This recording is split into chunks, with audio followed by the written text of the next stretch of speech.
Hi, I'm Megan. Welcome to today's live reading of Punk by Leslie Georgeson, presented by Itsy Bitsy Book Bits. Join me. Chapter 1, Ephraim. The wind shrilled down the narrow alleyway, a hot gust of air that whipped around me and sent anticipation tingling down my spine. I sensed my prey somewhere close by, the faint smell of sweat and fear lingering in the air.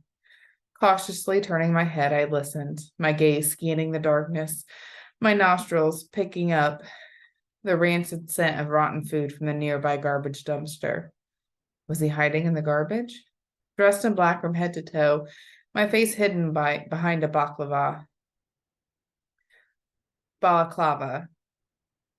I was nearly invisible where I stood, a predator lurking in the shadows, hunting. A crackling sound came from behind the garbage can. My gaze darted to the dark space, waiting. A rat, a feral cat, or my human prey? With a sudden burst of movement, the thief leapt out from behind the garbage can, tossing a bag of garbage at me. I bounced aside, the bag landing at my feet and garbage spilling out as the man sprinted away.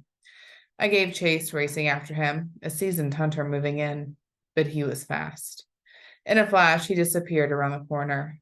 I slowed my pace, pausing as I reached the end of the alley, flicking my gaze around. A gray Honda sped past on the street. Nothing else stirred. Another gust of warm wind hit me, shrieking around the buildings, teasing me. No sign of the purse snatcher. He'd vanished. With a sigh, I slipped back into the shadows. Most people wouldn't understand my craving for danger, my need for violence, the constant urge to dance with death. No one knew the thrill I got from stalking and punishing the human scum that preyed on citizens after dark. I prowled the crime-ridden areas of the city at night, dressed in my night gear, searching for criminals to take down, sneaking from street to street, corner to corner, alley to alley.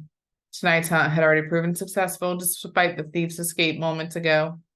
I had exceeded my goal with rapid speed, having first intercepted a drug deal, then stopped a violent mugging, and finally tackling a would-be kidnapper as he lunged to snatch up an innocent and unsuspecting young woman. 3 harvests in less than 2 hours. I was on a roll. Too bad the purse snatcher had gotten away, but hey, I couldn't catch them all. I had slipped behind the drug dealer, wrapped an arm around his neck and choked the worthless piece of shit until he passed out, sending the buyer fleeing in fear. Then I'd zip-tied the dealer's hands behind his back. Whipping out my tiny flashlight and notepad and black marker, I scrawled, "Here's another worthless drug dealer. You're welcome." I signed it, Punk, and taped it to his back with duct tape.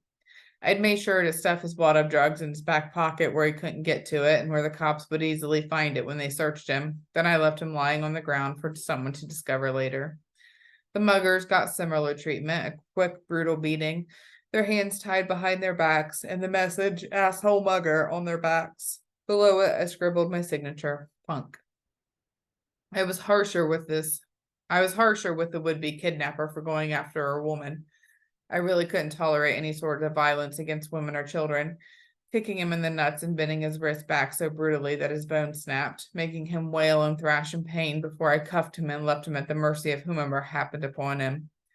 The message I taped to his back said "abuser of women," and I added my signature to the bottom.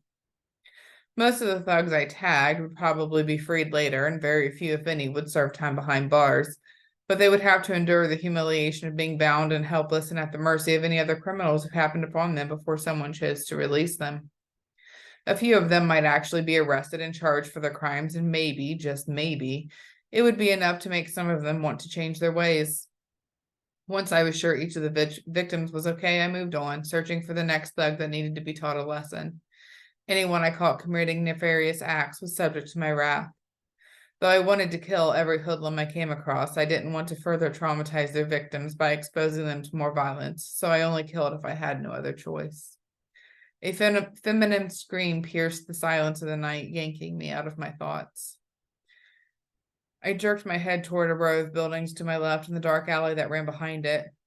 Didn't people know that criminals lurked in dark alleys, waiting to pounce on innocent victims? A smart person would avoid such an area. Another scream, followed by male grunts. I broke into a run, slowing as I reached the entrance to an alley. Cautiously, I crept forward as scuffling sounds reached my ears. A gasp, urgent whispers.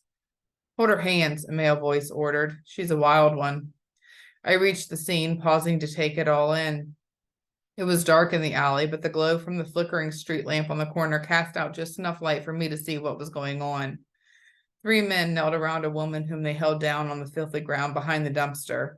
She fought bravely, bucking and flailing and kicking out at her attackers, but she was no match for all 3 of them. One of the goons yanked her hands above her head while the other straddled her waist. The third guy sat back, apparently watching and waiting his turn. Get off me.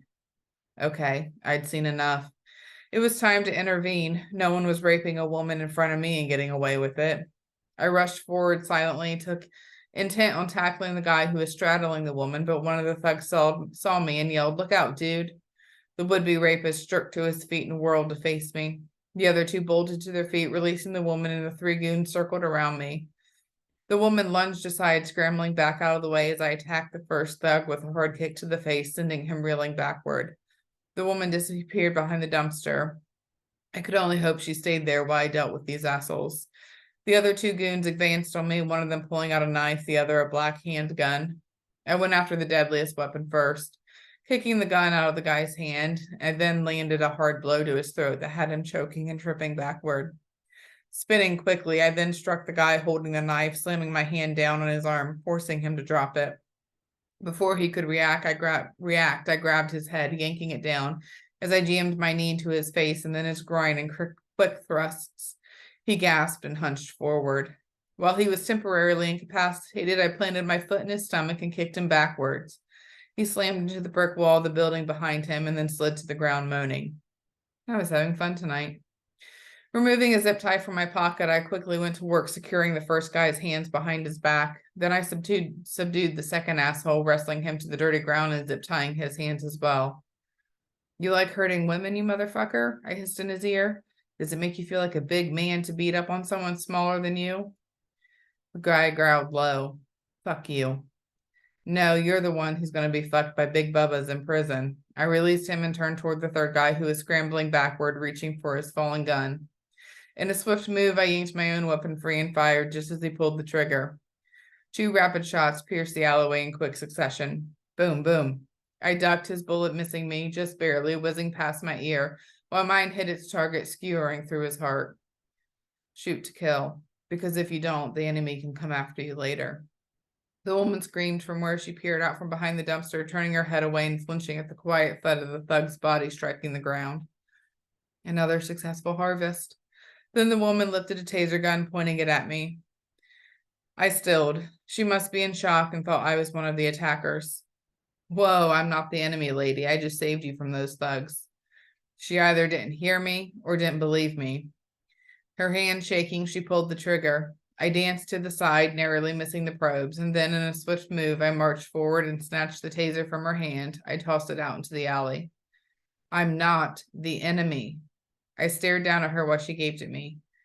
Got any more weapons on you? A swift negative shake of her head. Good.